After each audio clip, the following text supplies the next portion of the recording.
Hey, welcome to the Really Charlie podcast. Hello, Facebook, LinkedIn, and YouTube. I am glad to join you guys today, and thank you for joining us on the Really Charlie podcast. Today's guest is one of my favorite city councilors of New Bedford, Massachusetts, former city councilor and school committee. She has definitely been doing her civic duty for a very, very long time, and I'm very proud of her. Is one thing I learned about politics, right? Is you only run if you're disappointed with the person in the seat.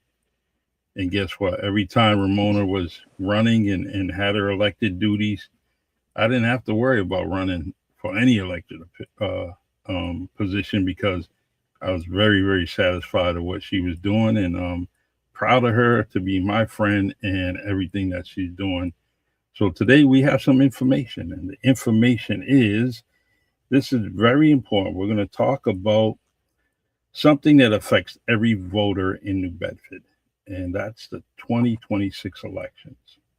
Why this conversation is important, and we're going to have Ramona explain why. Well, Charlie, first of all, I want to thank you for that wonderful, wonderful introduction.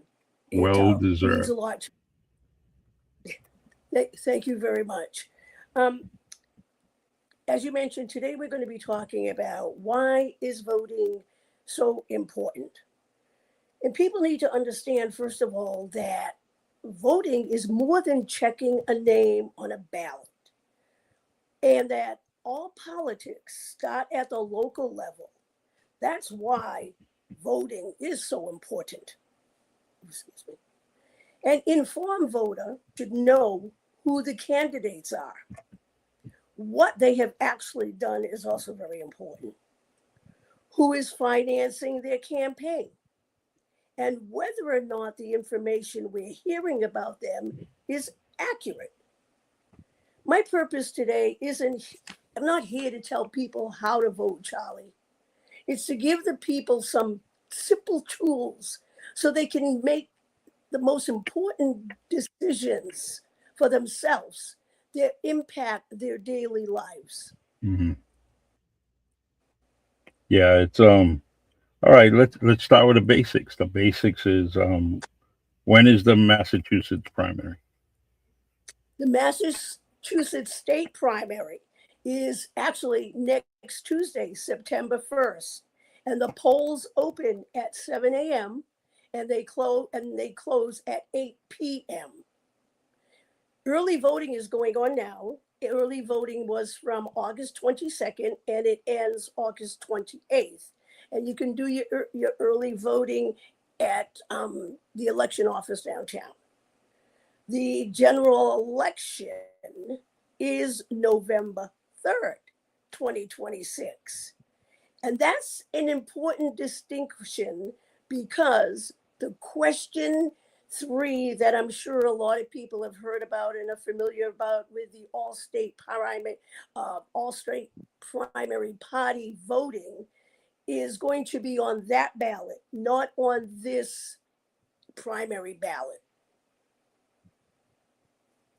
The And it's a very what important question. what exactly is the primary for people that don't know? Charlie, I think of the primary as one of the most important parts of a general election because the primary is actually the election where voters decide to add to who moves forward in the general election. In other words, people sometimes will come out and are not able to make a primary. Then they'll come out during the election and they knew that somebody said Jack Smith was running. And so they didn't make it out for the primary. And then they'll come out into the general election and they'll say, oh, Jack Smith's name's not on the ballot. And Mm, that's because, as I mentioned, the primary is the election where we, the voters, have the opportunity to vote for who we want to represent us in the yeah, general election. so true. The primary is so That's why important. You second that. yeah, yeah. Under our current Massachusetts system, political parties conduct primaries to choose their nominees, and that's Hmm. why the primaries matter. Okay. What should New Bedford residents do before they vote? Well, first, if hope they have a chance, first they should look at their actual sample ballot. And you can review a sample ballot by going to the Election Commission office located at City Hall on the first floor. If you have a computer or a smartphone, you can find it by Googling New Bedford primary sample ballot. Don't assume you know everyone who is running. Find out. Find out who are the candidates. Yes. What office are they seeking? Is there an incumbent? And what has that incumbent done? The incumbent meaning the person who's holding the office at this current election time. And then you want to know, well, what are the challenges proposing to do differently than the incumbent? That's true. Um, how do I know who to believe? Well, I know because we are seeing a lot of political advertisements everywhere. And then Yeah. you wonder, well, how does an ordinary person know what to believe? Here's the simplest advice I can give: don't let a political commercial do your thinking for you. Mm-hmm. Political advertisement is designed to persuade you. It's if an advertisement says, for instance, candidate Smith voted to raise your tax. Mm-hmm. Don't stop there. Just don't let that stand like that. Ask questions. Well, what taxes are they talking about? Mm-hmm. What bill did he sign to raise the taxes? When was that vote taken? Where was there such a vote? When did it happen? Yeah. And then look for that candidate's actual record or the voting record of that particular bill they're speaking about. True. True. True. True. So you're saying voters should fact check political advertisement? Absolutely. Mm. Absolutely, Charlie. And you don't need to be a political expert to do that. People sometimes, they think, oh, I can't do this and I don't know anything about politics. But you know what? The most important thing about politics is to know that you want to vote for people who are going to represent your best interests. So I recommend what I call the three source rule. Yeah. Number one, find the original record if it is an incumbent. Number two, read reporting from a reputable news organization. Number three, look for independent verification or fact checking. When those sources agree and come together, you have a much stronger information about any candidate. Mm-hmm. Yeah. Ramona, we're gonna move your camera a little bit because we're missing most of you. Right. Oh, okay. Maybe could you raise it? I don't know what you have your phone, your iPad on. Probably Okay, let's go see. go down. Whoops, Let me see if I my. no. Hmm.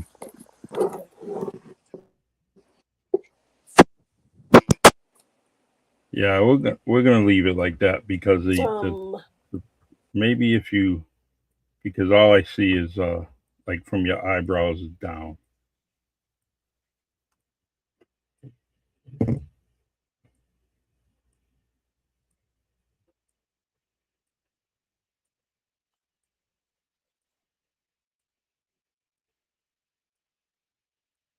All right.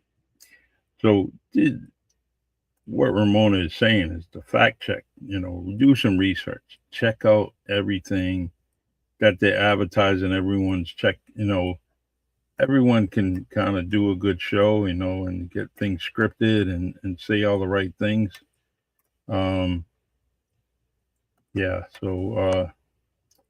Um, so, yep. All right, Ramona. How yes. you hear me? Okay, we're back. Is All that right. better? Yeah, that's better. Yes, I can All hear right. you. Is that better? Yeah. Okay. Mm-hmm. Okay. All right. So we left off that we should fact check political advertisements. Um, Right. And find stronger where information. can people? Right. Okay. Well, Where can we find these original records? okay. For Massachusetts elections, you can start with the Secretary of the Commonwealth Elections Division. For state legislators, look at the Mm-hmm. Massachusetts legislators' records. For members of Congress, use congress.gov. For very, very another important fact, as I mentioned before, you want to know who's donating to their campaigns. Yes. So the other place that you want to look is at for Massachusetts campaign money, use the Office of Campaign and Political Finance, which is OCPF. For federal campaign financing, use the Federal Election Commission. All those sources will allow you to get closer to the original information instead of relying on somebody else's interpretation. You can do this yourself, and it makes you a more informed voter, and it's another tool. Awesome. So we'll go a little further. We're going to talk about news, television, and social media, right? And you also wanted voters to think carefully about where they're getting their news from and why. Well, because there's an important difference between news, opinion, political advertising, and social media. They're not the Mm, same. A news organization makes editorial decisions every day. They decide what stories get the attention, what leads the broadcast, who gets interviewed for how long and how much time. That doesn't automatically mean that the reporting is wrong. mm. It just means that we shouldn't depend solely on one source for everything we know about an election. So true. Um, can ownership of a television station or news organization influence what people see? It certainly can. Yeah. Ownership can potentially influence a news organization's broader priorities or editorial direction. A better approach is to compare the coverage that you're receiving. If something important happens politically, see how several reputable news organizations report it. They're going to do it in different manners, and you want to be able to compare them. So do that, and then look at the underlying evidence yourself and make your Mm. own decisions. What news organizations would you recommend Massachusetts voters compare? Well, there are quite a few, Charlie. I'll name a few, and I'm sure your voters probably have. They may have some more of their own. But to Mm-hmm. start off, I would start with WBUR, GBH News, WBZ CBS Boston, Mm. WCVB Boston Channel 5, NBC 10, Boston 25, the Boston Globe, and the Associated Press. As I said, I'm not saying that voters should automatically believe everything they read from even one of these reports. I'm Yeah. saying compare them. Compare these organizations and the other ones that you feel may be very reputable. Sure. What about fact checking? What's your opinion on that? Well, it's another useful tool. And there are organizations that you can use to help you do your political fact checking Mm. and political claims and explain the evidence behind their conclusions. The Associated Press also provides extensive election reporting and verification.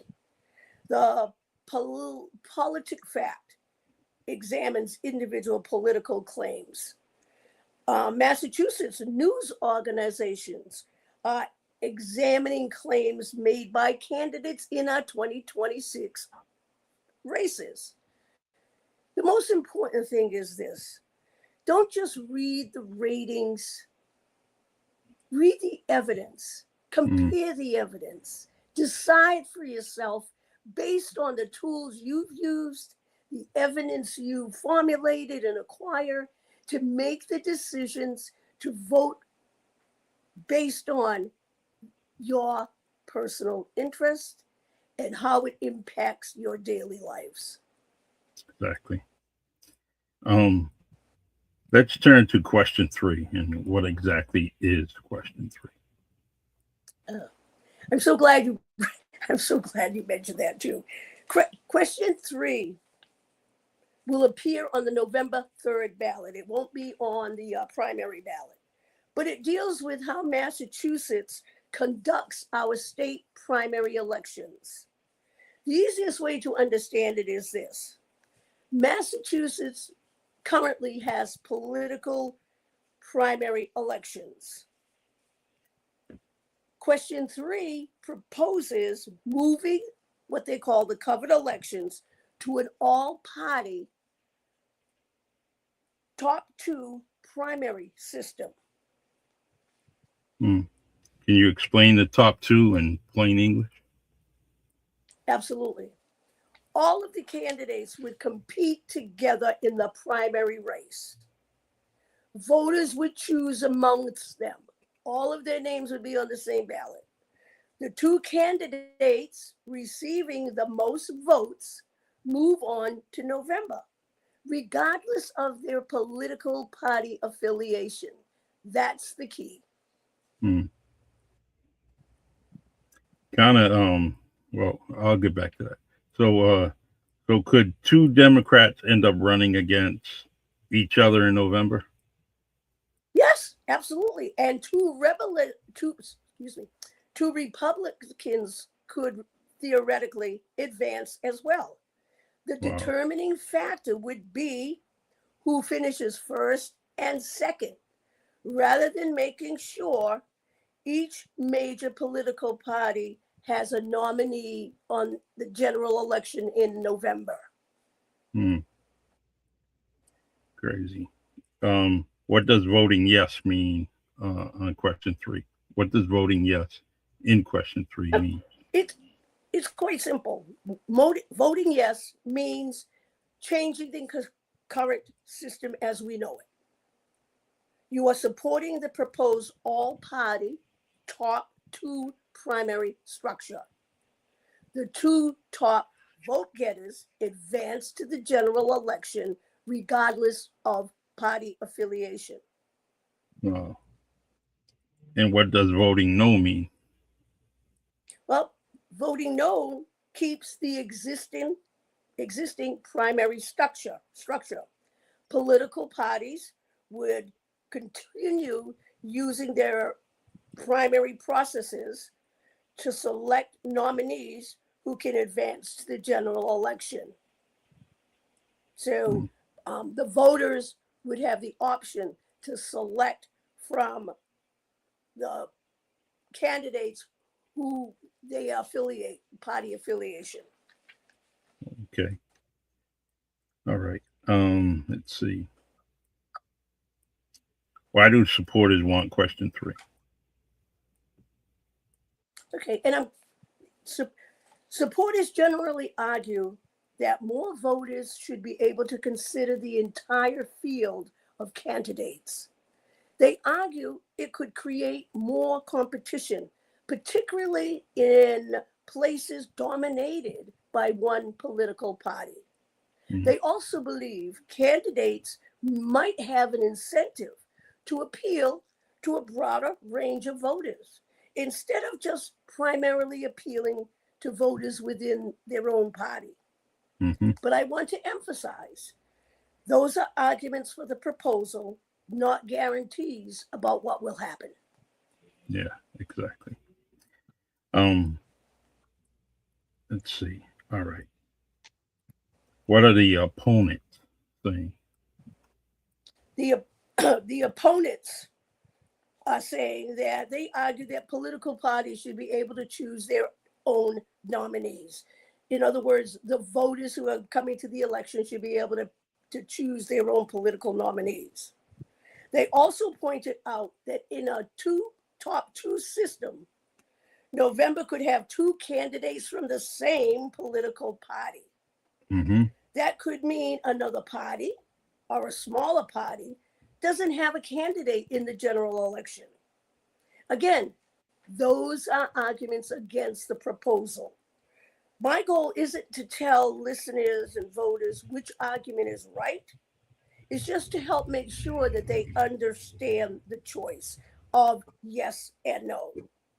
That's why voters need to understand question 3 beyond simply asking political parties to support or oppose it. Mm-hmm. Yeah. Why might this particularly be important to Massachusetts in Massachusetts? Well, well, because in Massachusetts, we have more communities and legislative districts where one political party is much stronger than the other.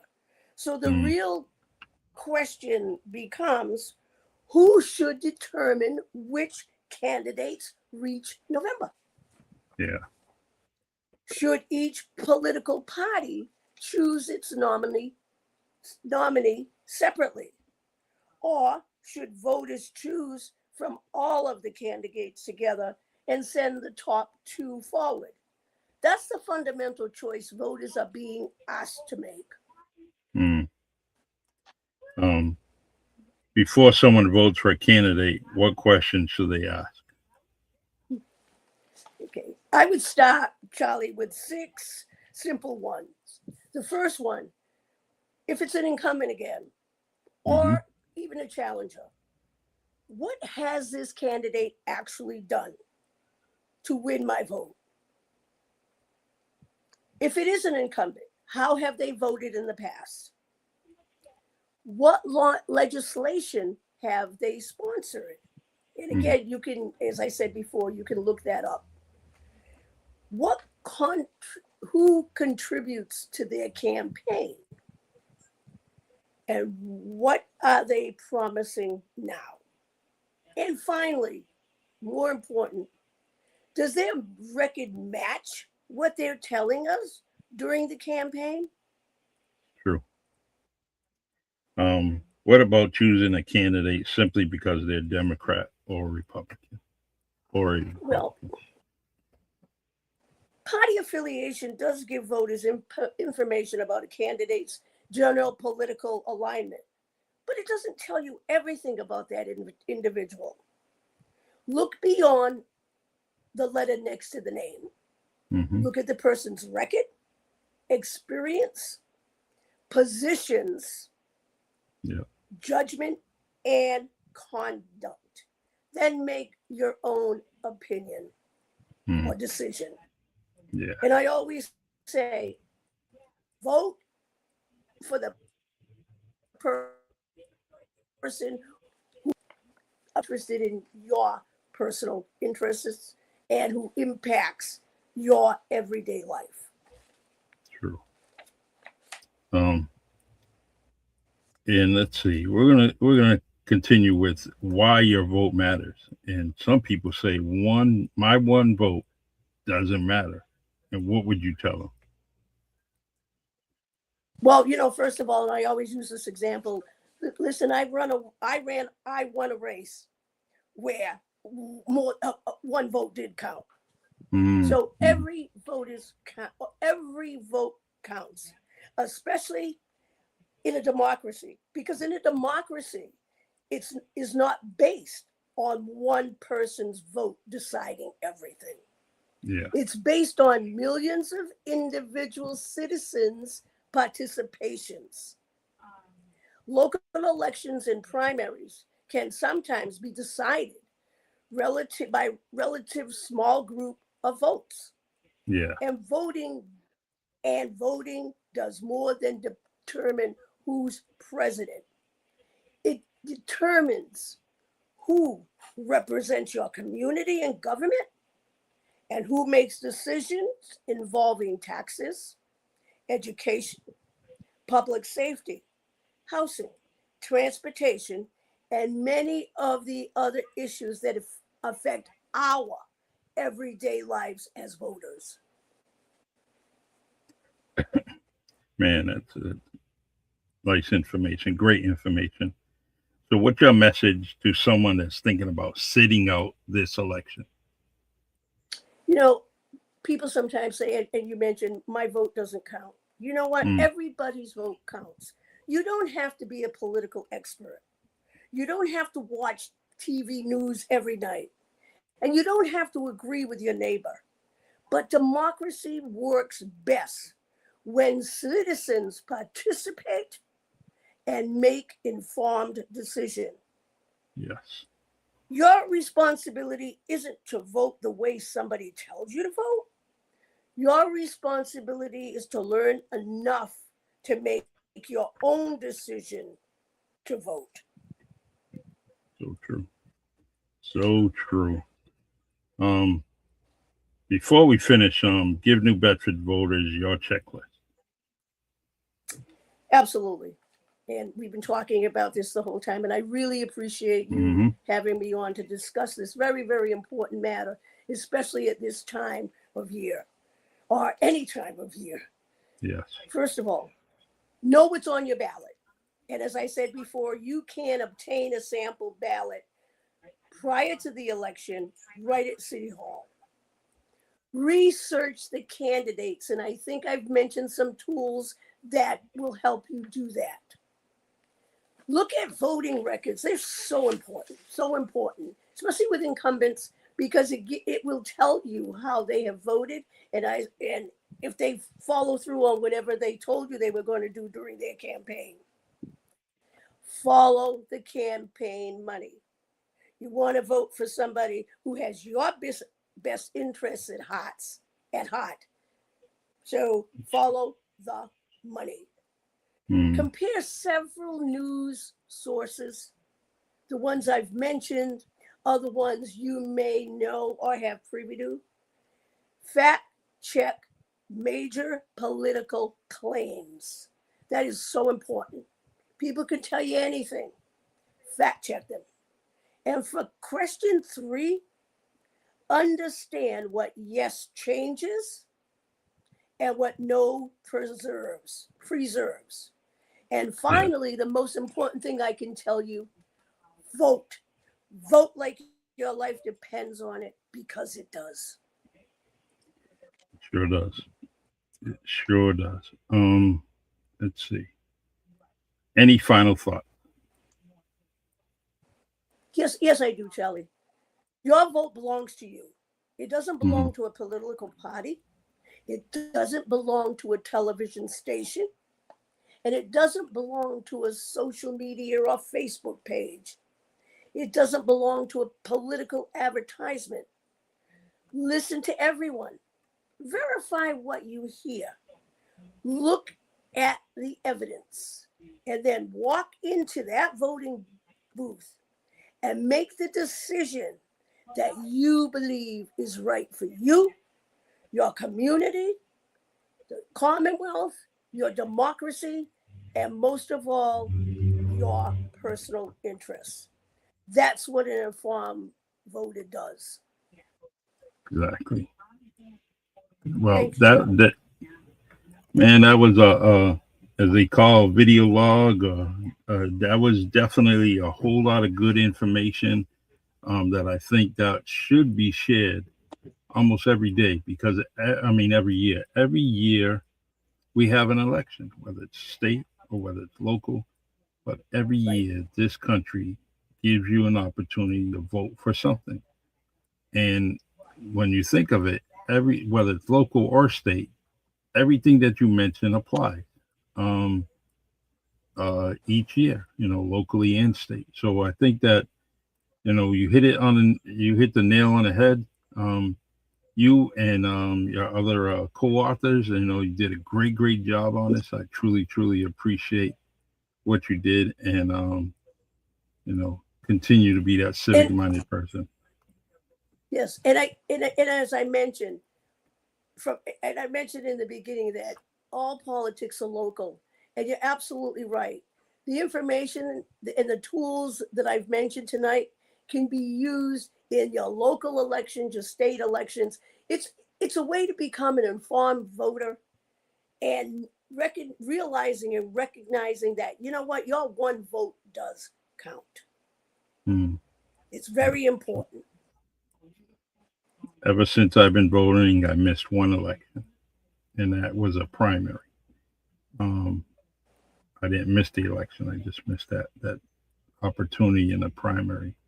But other than that, Right. I vote every single time.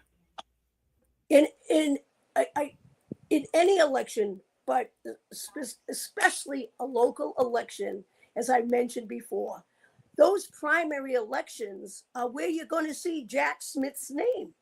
And Mm. if that's who you're planning on voting for, then you need to be there for Jack Smith. Because Yes. if everybody decided, oh, the primaries, they're not important, I don't need to be there. General election time comes, Jack Smith's name's not going to be there because he didn't get enough votes in the primary. Mm. Well, Ramona, I truly appreciate this time. I appreciate this whole week, that you and I had shared some quality time with each other to prepare and give this podcast to our Yeah. viewers on Facebook, LinkedIn, and YouTube. Shout out to Carmen Alves. I appreciate you. Cheers. 5 stars. I appreciate you. And Cassie, I appreciate you also. And thank you for all the help with this Well, podcast. Charlie, likewise, thank you so much for having me on. I know that we had mentioned this back during our recognition week Mm, about we needed to do some informed voting information for people who are out there, and I want to thank you for inviting me to be on the program to do this because it's something I've been thinking about, and as you say, my cohorts and I have been thinking, and I really appreciate this opportunity to present it to the yeah. to the voters out there because I know they're all out there. Yeah. And I hope that the voting powers, the voting people, um, they register to vote, but the most important thing is to cast your vote. And I think that this is, Exactly. yeah, let's bring this out in And as I record said numbers. earlier, right? And as I said before, I'm not here to tell people who to vote. I'm here to tell them try to share with them the tools that will make it easier for voting. Yeah. Absolutely. Thank you Awesome. again, Charlie. All right. Give the hubby a big hug for me. And I I will see will. you soon. Okay. And We yep, you need definitely will. anything, call All me. right. All right. And listen, and please, and tell my wife, your wife again, I apologize Yeah, it's no for apology making her needed. wait so long. For making Yeah. her wait so long. I really She appreciate that.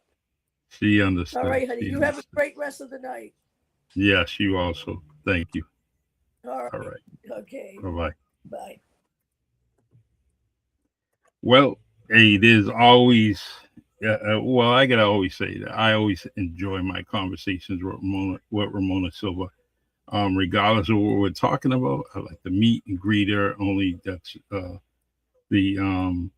that's the respect I have for her and what she has done for the community, and I truly will always support her only because she's been top notch, 5 stars in my book for many years, and I truly appreciate her coming on here and giving her information and definitely providing a lot of information for you and I because I don't know everything. So when my guests come on, they teach me something, and I learned a lot.